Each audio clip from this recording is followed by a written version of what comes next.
उसने कहा कि हम आपके दोस्त बनना चाहते हैं। हमने कहा कि पहले खुद को कमाल बनाओ, इतना बेहतरीन बनाओ कि आपको ये कहने की नौबत ही ना आए कि हम आपके दोस्त बनना चाहते हैं। स्वतः हम ही कह देंगे, आओ हमारे दोस्त बन जाओ। और हम क्या, खुद को बेहतरीन बना लोगे तो पूरी दुनिया आपसे दोस्त या यूं कहें कि मुखातिब होना चाहेगी। नमस्कार, जय हिंद। जीतने वालों को मेरा सलाम और जीतेगा वही जो विश्वास करेगा। मैं हूं आपका दोस्त कवि आदि गणेश और नवसृजन क्लासेज पर भारतीय राजनीति की फर्स्ट ग्रेड फर्स्ट पेपर हेतु क्लासेज चल रही है। राष्ट्रपति के पिछली कक्षा में हमने 55 अनुच्छेद तक है जो देख लिए। आज की कक्षा के अंदर अनुच्छेद 56 से आगे है जो हम देखेंगे। 56 देखते हैं। सबसे पहले परीक्षा में सवाल डायरेक्ट अनुच्छेदों का आएगा, राष्ट्रपति का आएगा तो पूछा जा सकता है कि अनुच्छेद 56 जो है किससे संबंधित है। तो राष्ट्रपति का जो कार्यकाल होता है भैया, अनुच्छेद 56 राष्ट्रपति के कार्यकाल से संबंधित है। किससे संबंधित है? राष्ट्रपति के कार्यकाल से। कौन सा अनुच्छेद? अनुच्छेद 56। इस प्रकार से आप मेरे साथ सुनते जाओगे, मन में बोलते जाओगे तो याद हो जाएगी चीजें। और अनुच्छेद कार्यकाल से संबंधित है तो कार्यकाल कितना रहेगा भैया?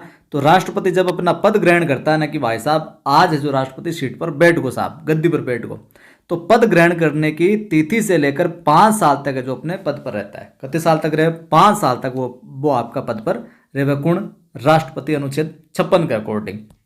एक बात और, राष्ट्रपति अपने कार्यकाल की समाप्ति से पहले भी कि भाई साहब माँ को कार्यकाल पूर्व है भी पूरा हुआ पहले भी राष्ट्रपति का ही उपराष्ट्रपति ने जो संबोधित करे, जो आपका पद है जो त्याग पत्र दे सके। राष्ट्रपति अपने कार्यकाल की समाप्ति से पहले भी उपराष्ट्रपति को संबोधित करते हुए कि उपराष्ट्रपति जी लो त्याग पत्र पकड़ो, तो संबोधित करे जो पद का त्याग है जो कर सकता है। ठीक बात, ये हो गया अनुच्छेद 56 कंप्लीट। अनुच्छेद 57 में देखिए, अनुच्छेद 57, इसमें क्या प्रावधान है कि राष्ट्र 56 में तो पद वाला हो गया, 5 साल तक उपराष्ट्रपति त्याग पत्र दे सकते हैं। 57 में क्या है कि राष्ट्रपति, ये प्रावधान है 57 में कि राष्ट्रपति दोबारा भी पुनः भी निर्वाचित हो सकता है। यानी एक बार राष्ट्रपति बन गए तो आगे नहीं दोबारा कौन बन सके, राष्ट्रपति पुनः भी निर्वाचित हो सकता है। यानी कि राष्ट्रपति जो होता है भैया, एक से अधिक बार भी राष्ट्रपति की पोस्ट पर राष्ट्रपति के पद पर है जो निर्वाचित हो सकता है। एक और ज्यादा बार राष्ट्रपति पद के ऊपर निर्वाचित हो सके अकॉर्डिंग टू अनुच्छेद 57। ठीक बात। अनुच्छेद 58, सीधा सीधा आपसे पूछे कि अनुच्छेद 58 में क्या है भैया, तो अनुच्छेद 58 में एक तो राष्ट्रपति पद हेतु योग्यता, अगर डायरेक्ट आए तो राष्ट्रपति पद हेतु योग्यता, अनुच्छेद 58। अब योग्यता क्या क्या होनी चाहिए? सवाल ऐसे भी आ सकता है, निम्न में से राष्ट्रपति पद हेतु योग्यता नहीं है, तो ये सारी योग्यता आपको पता होनी चाहिए, क्योंकि ऐसी योग्यता डाल दी जिसको आपने पढ़ा नहीं, तो हो सकता है वो भी हो जाए। तो पहली बात तो क्या, भारत का नागरिक हो, बेसिक नीड है, ये तो बेसिक शर्त है, भारत का नागरिक होना चाहिए। 35 वर्ष की आयु पूर्ण कर चुका हो, कहीं जगह 25 वर्ष आ जाता है, 25 वर्ष किसके लिए कमेंट करके बताना। 35 वर्ष की आयु पूर्ण कर चुका हो, यह बात जरूर ध्यान में रखनी है। राष्ट्रपति पद हेतु आयु किसी भी दूसरे लाभ के पद पर नहीं हो और लोकसभा सदस्य निर्वाचित होने की योग्यता रखता हो, लोकसभा सदस्य निर्वाचित होने की योग्यता वो रखता हो। ये बात विशेष तो 35 वाला और ये ध्यान में, दोनों विशेषताएं ध्यान में रखना। ठीक है, आगे हम बात करें तो अनुच्छेद आता है 59। 58 में योग्यता थी, अब राष्ट्रपति पद के लिए कुछ शर्तें हैं। शर्तें क्या क्या हैं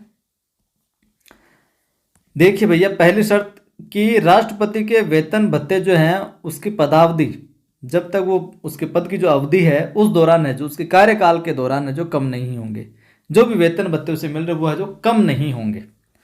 कंडीशन, राष्ट्रपति अन्य कोई लाभ पद है जो धारण नहीं करेगा, उसके पद पर नहीं या दूसरा पद है जो धारण नहीं करेगा, ये कंडीशन।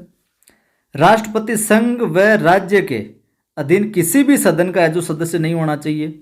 राष्ट्रपति जो है संघ व राज्य के अधीन किसी भी सदन का क्या है, सदस्य नहीं होना चाहिए। अगर मान लो है तो राष्ट्रपति का पद जब ग्रहण करता है वो उसे ग्रहण की डेट से, तिथि से जो पिछला पद जो अगर सदस्य है वो, तो सदस्य वाला पद है जो क्या है, समाप्त हो जाएगा स्वतः ही।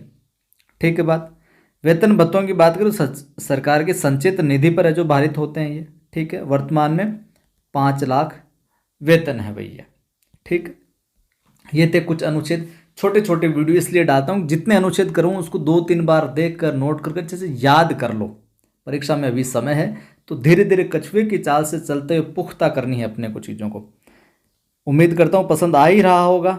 लाइक कर दो, सभी दोस्तों को शेयर करो ताकि वो भी जुड़कर लाभ ले सके। पहली बार आप देख रहे हो, सब्सक्राइब करो चैनल को, घंटे पर क्लिक करो, ऑल पर क्लिक करो ताकि हर वीडियो की सूचना मिलती रहे। टेलीग्राम का चैनल का लिंक डिस्क्रिप्शन में मिल जाएगा। कवि आदि गणेश हिंदी नाम से भी टेलीग्राम चैनल एक, और एक अपना नवसृजन क्लासेज नाम से भी टेलीग्राम चैनल है। अपनी ऐप का नाम भी नवसृजन क्लासेज है।